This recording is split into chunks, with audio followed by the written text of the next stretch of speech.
Hello friends, hope all of you are fine. In the today's lecture basically we have to discuss a part 2 of the chapter 3. Basically chapter 3 is regarding the regulation of banking companies. Regulation of banking companies. In the previous lecture, basically part 1 of the chapter 3, we have discussed regarding power to issue directions regarding loans, different type of deposits, returns on unclaimed deposits, and the repayment of deposits, and one is nomination. So in this lecture we have to discuss regarding interest rate or reserve funds and payment system. So let's start with the today's lecture. Here I am Kirandeep Garg. For all lectures you have to subscribe our YouTube channel UGEM Shiksha Kendra. Whenever you will watch video, first of all subscribe our channel and like the video if you really like this video. And all video lectures are available on our YouTube channel. After the lecture discussion we have uploaded MCQs lecture also. And for all handwritten notes chapter wise, you have to mail on our email ID ugem2493@gmail.com. And for all lecture updates you have to join our telegram group, or for MCQ discussion join our telegram group JAIIB JAP UGEM. And if you like our lectures, share with your friends also. So let's start with the today's topic. First is regulation of interest rate. Basically RBI is authorized for the interest rate, and interest rate is the most important part for loans or deposits. First of all we have to talk about deposits.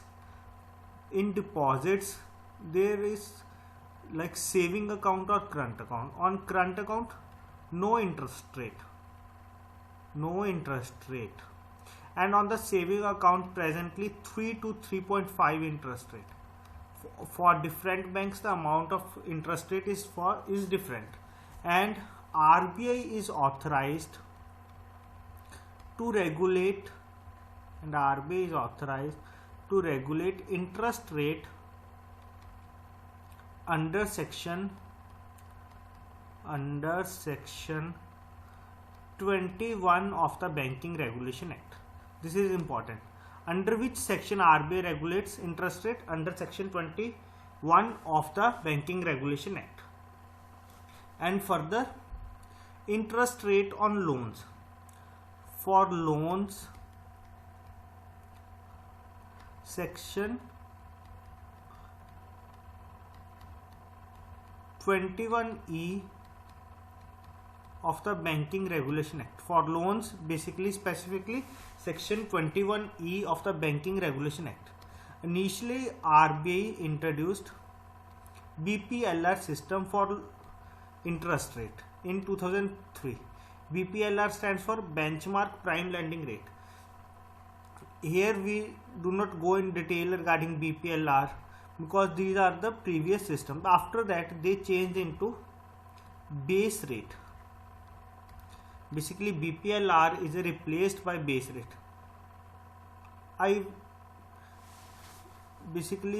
Regarding BPLR and base rate we have discussed regarding this in some other video, because here these topics are not such important because these are the outdated topics. BPL in 2003, and after that base rate basically introduced in July 2010. All categories of loans can be priced only with respect to the base rate. All loans except some loans like DRI, differential rate of interest, for basically weaker sections. Second, to own employees, basically for bank own employees. And third is loan to bank depositors against their own deposit. Basically loan to bank depositors against their own deposit. Basically these three are the exceptions under the base rate. So let's move to the other one is usurious Loan Act 1918. Basically, this act prohibits or prevents lending at exorbitant rates.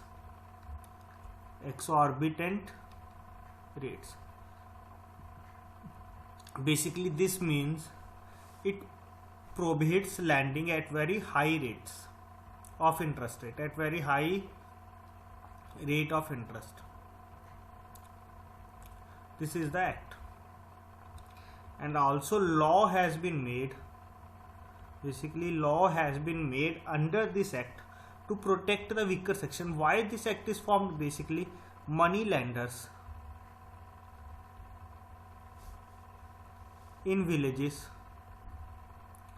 charge very high rate from weaker sections like artisans, laborers. So to protect these weaker sections, basically this law has been made and protect the weaker section society from the money lenders. So this is the law. You have to remind the year and what is the purpose of this law. After that, the regulation of payment system. This is most important. 1 or 2 points are most important. Basically, section 58. First of all, you have to remind all the sections. The way how to remind, first of all, watch the video, then thoroughly study from the handwritten notes, and after that watch the video of MCQ. Then 80% of the content you have remind in your minds. Basically, section 58 of the RBI Act. Here we have RBI Act 1934. Section 58 of the RBI Act empowers bank. Basically, empowers bank to make regulations. Basically, payment system like RTGS, NEFT, or check, and many more. These are all the payment included in under the payment system. So basically, under section 58 of the RBI Act empowers the RBI to make regulations of clearing houses, clearing houses, including post office, saving banks, post office,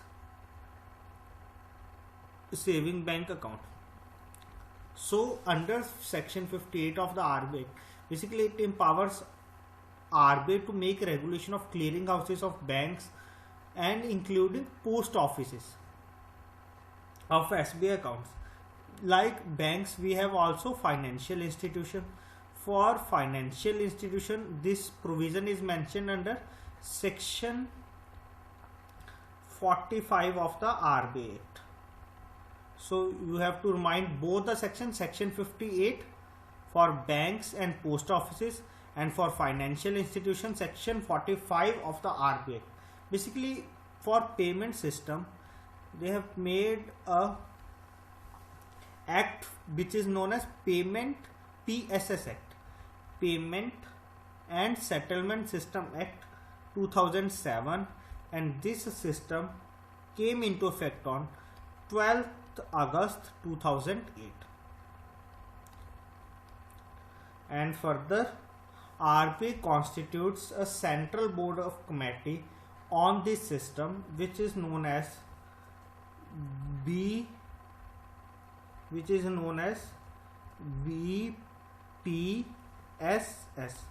Board for Regulation of Payment and Settlement System Act. Basically, this is committee, Board of Payment and Settlement System. This is the name of the committee. And basically, I also discussed like payment system like RTGS, real time gross settlement. All these are come under the payment system. And if there is any facing like a customer facing any problem, then he may contact to the branch regarding any problem of payment system, like internet banking is also under Payment System Act. So for the regulation of money market instruments, we have large number of money market instruments like treasury bills, certificate of deposits, commercial paper, and many more. Basically, how RBI regulate? Basically under section 45W. Here is 45W of RBI Act. Basically this act amended in 2006. So this provision added after 2006. Section 45W of the RBI Act, which is amended in 2006, acts empowers, basically this act empowers the RBI, empowers the bank in public interest, basically in public interest, to regulate the financial system and also give directions. Basically who give direction? RBI.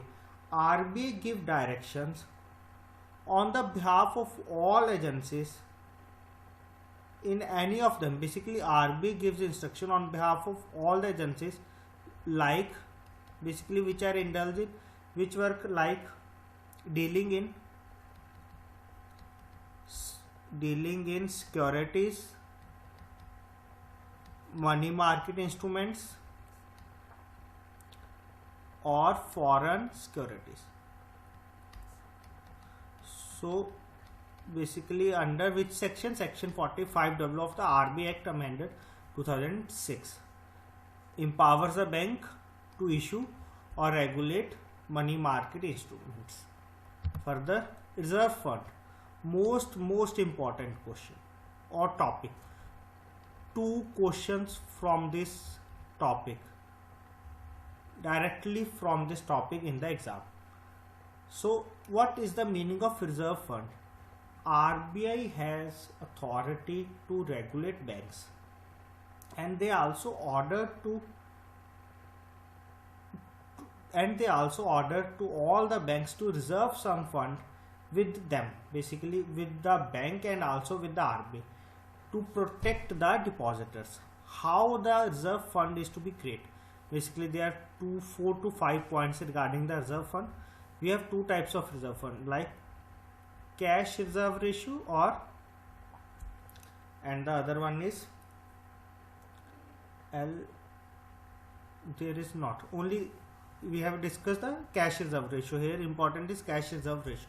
So how we can create? Basically under section 17(1)(a) of Banking Regulation Act, basically every bank has its profit and loss account. Under section 17(1) of the Banking Regulation Act, out of profits and loss account, basically profit and loss account as shown, no, this is not, basically creation, basically under section 17(1), out of profit, basically if the bank profit, then he can reserve some fund to the RBI. Out of profits which are shown in the profit and loss account. Profit and loss account are further prepared under section 29 of the Banking Regulation Act. So here RBI asked bank to reserve some fund. How the reserve fund is to be created?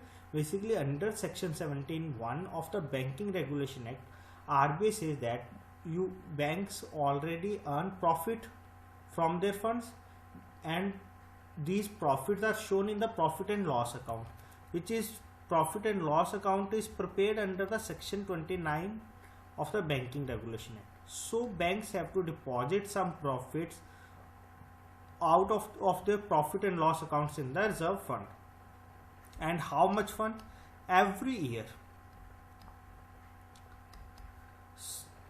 at least 20% of such profits. How much? 20% of such profits is transferred to reserve funds. How much?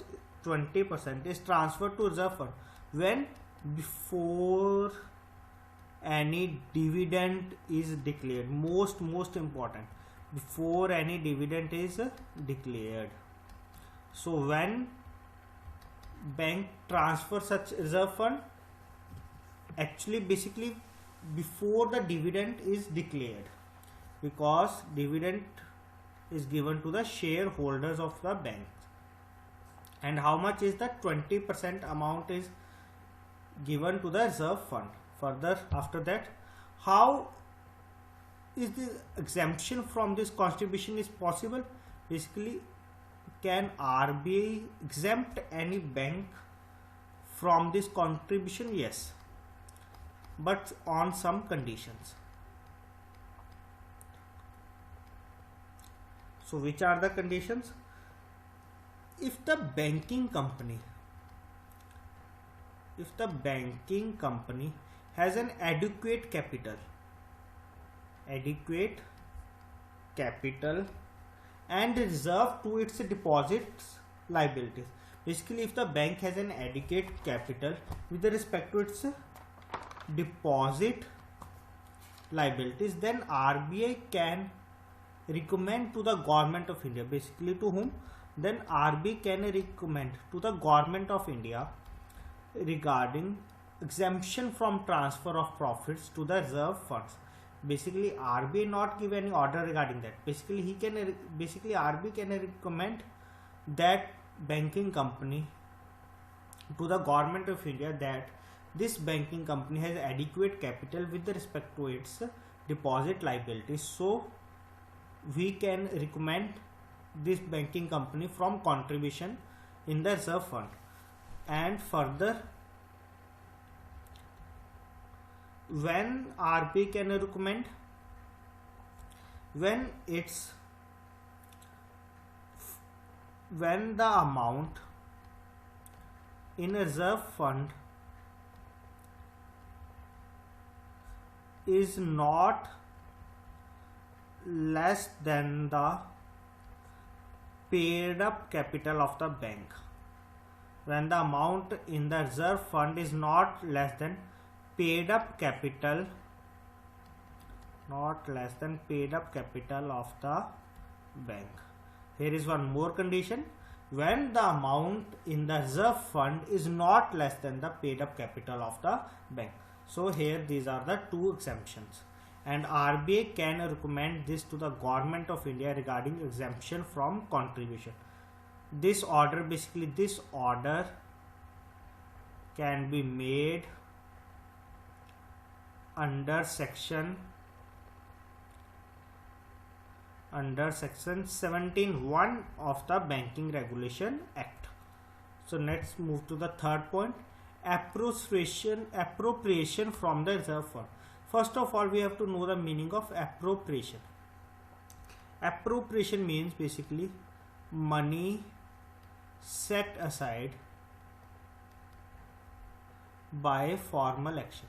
Basically, some money can be taken out from the reserve fund by the formal or basically under the law.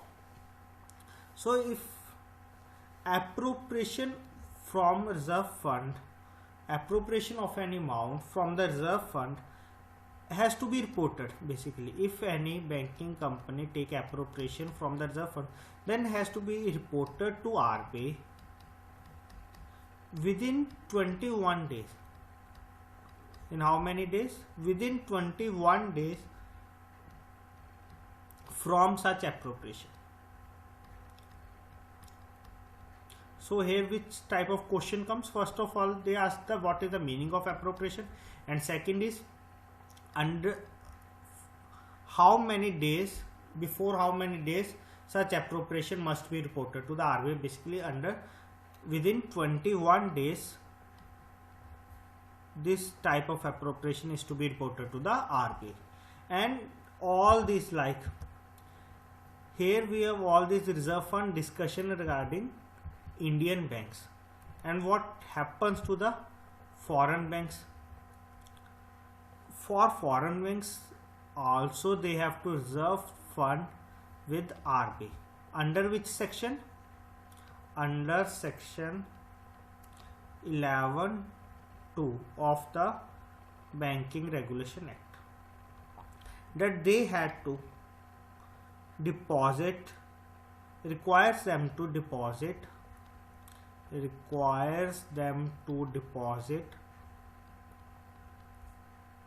an amount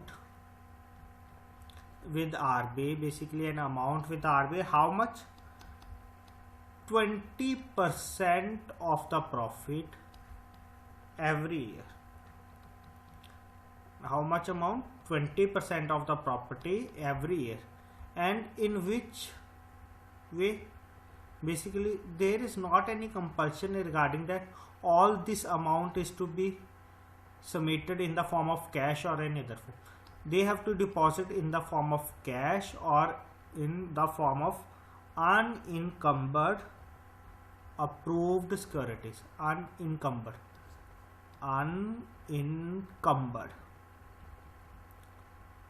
approved securities. Unencumbered approved securities means that type of securities which are free from interest rate. Basically free from interest rate. And like in the Indian banks, they are also exempted. Similarly, foreign banks are also exempted from this contribution on the recommendation of RBI to the Government of India, under which section? Section 11(2). Here section 17(1) and here sections 11(2), from which foreign banks are exempted from Government of India on the recommendation of RBI. So in this lecture we have discussed regarding interest rate and loans, then reserve fund and money market instrument regulation. So after that there is one more part 3 of this lecture, in which this is the last part, in which we have discussed maintenance of cash reserve, how we can maintain this reserve, and penalty if any bank are not able to maintain that much amount. And after that we have discussed one more thing, we have to discuss maintenance of liquid assets. These topics are also important, and in the next lecture we have covered these topics. And after that, near about 60 questions of chapter 3, basically multiple choice question, we have to discuss. So now we have end this topic, and if you like this lecture you can share with your friends. Thank you.